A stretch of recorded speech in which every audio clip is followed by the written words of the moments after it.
तिचं लग्न झालं तेव्हा तिचं वय फक्त 18 वर्ष होतं. ती सुखी संसाराची स्वप्ने पाहत होती, पण सासरी काही दिवसातच तिची स्वप्ने मातीत विरून गेली. तिचा नवरा आणि सासू सासरे तिला त्रास देऊ लागले. याचे कारण म्हणजे तिची सासू वेश्या व्यवसाय करत होती आणि सुनेने देखील यातच यावे असे तिला वाटत होते, असा आरोप सुनेने केला होता. एक दिवशी सासूने तिला 40 वर्षाच्या माणसासोबत एका खोलीत पाठवले. त्यानंतर पुढे जे घडले ते ऐकून तुमच्या तळपायाची आग मस्तकात जाईल. घटनेची सविस्तर माहिती आपण या व्हिडिओमध्ये पाहणार आहोत. जर तुम्ही चॅनेलवर नवीन असाल तर कलम 302 या मराठी चॅनेलला लगेच सबस्क्राईब करा. बिदर येथे शेखर पाटील हा बायको अंजनाबाई आणि आई अरुणाबाई वडील चंद्रकांत पाटील यांच्यासोबत राहिला आहे. शेखर पाटील याचे लग्न 2022 साली विजयकुमार पाटील यांची मुलगी अंजनाबाई हिच्यासोबत रीतिरिवाजानुसार झाला होता. या दाम्पत्याला एक मुलगी असून ती आता 11 महिन्याची आहे. शेखर हा पाणीपुरी विक्री व्यवसाय करतो, तशी त्याच्या घरची परिस्थिती ही बेताचीच आहे. तो पाणीपुरी विक्रीचा व्यवसाय करत असल्याने दुपारी घरातून गेला की रात्री 11 ते 12च्या दरम्यान घरी येत होता. सुरुवातीला या कारणातून अंजनाबाईचा नवऱ्यासोबत वाद होऊ लागला. त्यावेळी तिला सासू सासऱ्यांनी समजावून सांगितलं की शेखरचा पाणीपुरी विक्रीचा व्यवसाय असल्याने त्याला वेळ होणार, ते थोडे जुळून घे. त्यावेळी अंजनाबाई गप्प बसली, परंतु त्यानंतर तिचे सासू सासऱ्यांसोबत कोणत्या ना कोणत्या कारणातून वाद होतच होते. तुला जेवण नीट करता येत नाही, तू आमच्यासाठी लकी नाही, तुझ्यामुळे आमच्या घरावर वाईट कृपादृष्टी होऊन आम्ही कर्जबाजारी झालो आहोत, म्हणून सासरचे लोक तिचा शारीरिक आणि मानसिक छळ करू लागले. त्यांचा त्रास सहन करत ती कशी बशी त्या घरात राहत होती. त्यातच तिला मुलगी झाली.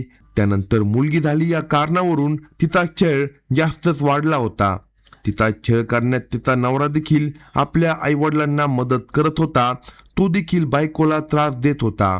तिने आपल्याला होणारा त्रास आपल्या माहेरी वडिलांना सांगितला.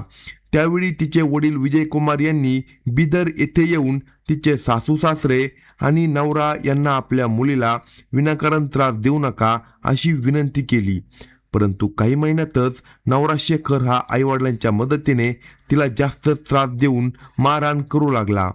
कधी मारहाण न करणारा नवरा मारहाण करू लागला. आपण चांगले वागून देखील नवरा सासू सासरे असे का वागतात, हा प्रश्न तिला पडला असल्यामुळे या प्रश्नाचे उत्तर ती शोधत होती. त्यावेळी तिला याबाबत धक्कादायक माहिती मिळाली की तिची 45 वर्ष सासू अरुणाबाई ही वेश्या व्यवसाय करत होती. तिचे 2-3 परपुरुषांसोबत अनैतिक संबंध होते. ती त्या पुरुषांसोबत शारीरिक सुख उपभोगत होती. त्यावेळी त्या पुरुषांनी तिला तिच्या सुनेबद्दल विचारले होते. तिची 22 वर्षीय सून अंजनाबाई त्या पुरुषांच्या मनात बसली होती. त्यांनी अरुणाबाईला सांगितले की तिने तिच्या सुनेला एका रात्रीसाठी त्यांच्या हवाली केले तर त्या बदल्यात तिला मोठी रक्कम देतील. मोठी रक्कम मिळणार म्हणून अरुणाबाईने आपल्या सुनेला त्या मार्गात त्या पुरुषांसोबत शरीर संबंध ठेवू, त्यातून आपली आर्थिक अडचण मिटेल असे सांगायला सुरुवात केली होती. ती अप्रत्यक्षपणे आपल्या सुनेला वेश्या व्यवसाय करण्यास भाग पाडत होती, असा अंजनाबाईचा आरोप होता. अंजनाबाई तयार होईना म्हणून अरुणाबाईने आपला नवरा चंद्रकांत आणि मुलगा शेखर यांना तिला तयार करा, नाहीतर आपली या आर्थिक संकटातून सुटका होणार नाही असे सांगितल्यामुळे ते तिघे देखील अंजनाबाईला मानसिक व शारीरिक त्रास देऊ लागले.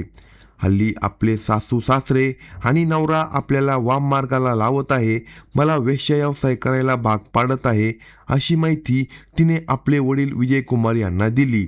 त्यावेळी विजयकुमार यांनी मुलगी अंजनाबाई हिला माहेरी निघून येण्यास सांगितले, पण ती गेली नव्हती. दरम्यान 2-3 दिवस गेल्यावर तिच्या सासू सासरे आणि नवऱ्याने तिला जबरदस्तीने एका पुरुषासोबत पाठवून दिले. त्यावेळी तिला खूप त्रास झाला. तिने घरात येऊन याबाबत मी माझ्या वडिलांबरोबर बोलली आहे आणि मी आता तुमच्या तिघांविरोधात पोलिसात तक्रार दाखल करणार आहे असे सांगितले. त्यावेळी सासू सासरे आणि नवरा हे तिघेही खडबडून जागे झाले. तू आमच्या विरोधात तक्रार दाखल केलीस किंवा याविषयी कुठे काही बोलली तर गाठ आमच्या सोबत आहे, अशी धमकी त्यांनी दिली.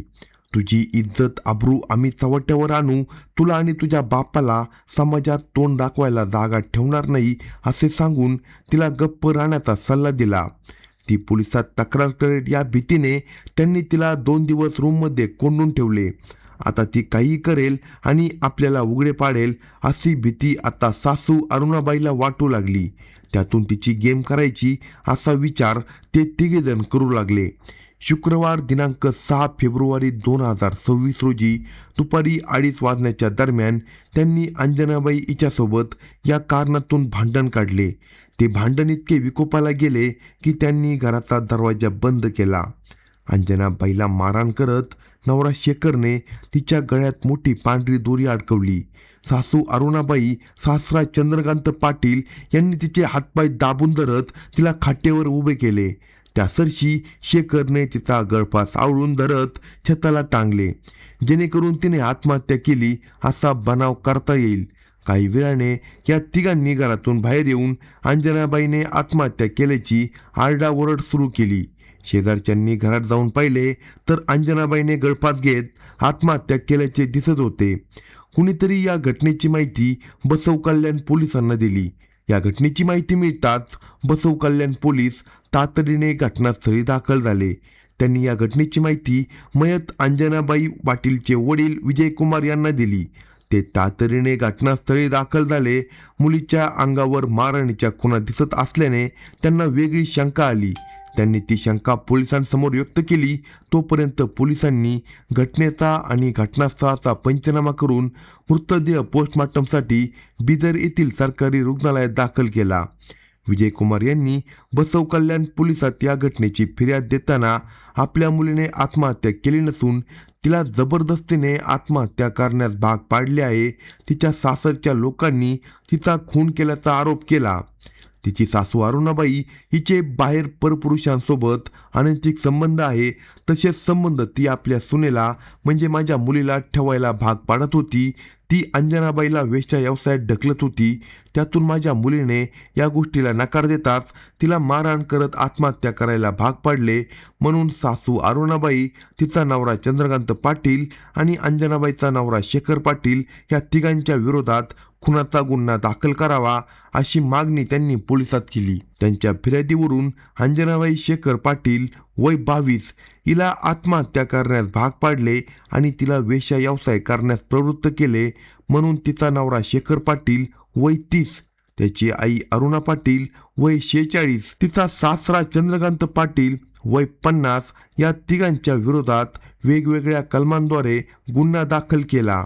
दरम्यान गुन्ह्यात वापरलेली मोठी पांढरी रस्सी ताब्यात घेतली आहे. या घटनेचा पुढील तपास बसव कल्याण पोलीस अधिकारी करत आहे. अशाच नवनवीन क्राईम स्टोरी ऐकण्यासाठी कलम 302 या मराठी चॅनलला लगेच सबस्क्राईब करा आणि आपल्या प्रतिक्रिया कमेंट बॉक्समध्ये कळवा.